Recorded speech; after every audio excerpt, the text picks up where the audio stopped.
हो गए, करोड़ों रुपए फंसे पड़े हैं। अगर आज ये इंजन नहीं चला तो कंपनी डूब जाएगी। अगर ये आज सही नहीं हुआ तो मैं बर्बाद हो जाऊंगा, मैं सड़क पर आ जाऊंगा। अगर इसे किसी ने सही कर दिया तो मैं उसे 10 करोड़ दूंगा। मुंबई के बाहरी इलाके में समुद्र से थोड़ी दूर एक पुराना इंडस्ट्रियल जोन था। यहाँ ऊंची ऊंची फैक्ट्रियां थीं, जिनके बीच से बदबूदार नाले बहते थे और हर सुबह सैकड़ों मजदूर अपने अपने काम पर लग जाते थे।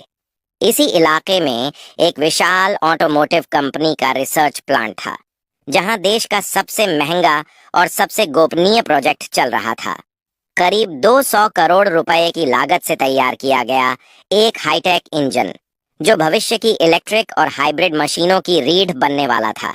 लेकिन पिछले 1 महीने से वही इंजन कंपनी के लिए सिर दर्द बना हुआ था। हर टेस्ट में इंजन कुछ मिनट चलने के बाद अजीब आवाज करने लगता और अपने आप बंद हो जाता। स्क्रीन पर लाल चेतावनी चमक उठती, क्रिटिकल फेल्योर। देश विदेश से आए इंजीनियर कोशिश कर चुके थे। किसी को सॉफ्टवेयर में गड़बड़ी लगती, किसी को मेटल स्ट्रक्चर में, पर नतीजा शून्य। इसी प्लांट के पीछे कूड़ा छांटने वाली जगह के पास रोज सुबह एक दुबला पतला लड़का दिखाई देता था। उम्र कोई 15 साल, नाम था अमन। फटे हुए कपड़े, पैरों में घिसी हुई चप्पल और हाथों में एक पुराना बोरा। उसका काम था फैक्ट्री और आसपास के इलाके से कचरा बीनना, प्लास्टिक, धातु के टुकड़े, टूटी तारें, जो कुछ भी बिक सके। अमन की आंखें तेज थीं। वो सिर्फ कचरा नहीं देखता था, वो चीजों को समझने की कोशिश करता था।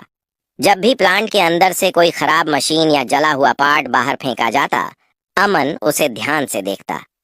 कई बार वह उन टूटे हिस्सों को उठाकर देर तक उलट पलट कर देखता रहता, जैसे उनमें कोई राज छुपा हो। प्लांट के अंदर काम करने वाले लोग उसे मुश्किल से नोटिस करते थे। उनके लिए अमन बस कूड़ा बीनने वाला लड़का था। कुछ गार्ड उसे डांट कर भगा देते, कुछ कर्मचारी मजाक उड़ाते। खासकर वहां की ऑपरेशंस हेड शालिनी वर्मा, करीब 40 साल की, सख्त मिजाज और तेज आवाज वाली महिला। उसे प्लांट में अनुशासन से जरा भी समझौता पसंद नहीं था। एक दिन जब अमन कूड़े के ढेर के पास बैठा तो उसने देखा कि उसी 200 करोड़ के इंजन से जुड़े कुछ छोटे मेटल पार्ट्स बाहर फेंके गए हैं। उन पर जले हुए निशान थे। अमन ने उनमें से एक पार्ट उठाया और उसे उंगलियों से थपथपाया। हल्की सी खनक हुई, उसकी भौहें सिकुड़ गईं। उसने फिर से थपथपाया, कान पास ले जाकर सुना। आवाज सही नहीं है, उसने धीमे से खुद से कहा। उसी वक्त अंदर से शोर उठा। इंजन का एक और टेस्ट फेल हो गया था। शालिनी वर्मा गुस्से में इंजीनियरों पर चिल्ला रही थी। हर दिन करोड़ों जल रहे हैं और तुम लोग एक इंजन नहीं ठीक कर पा रहे। अमन बाहर खड़ा सब सुन रहा था। उसका दिल तेज धड़कने लगा। उसके दिमाग में कूड़े से उठाए उस पार्ट की आवाज गूंज रही थी। उसे लग रहा था कि वह कुछ समझ रहा है, कुछ ऐसा जो शायद अंदर बैठे बड़े बड़े लोग नहीं देख पा रहे थे।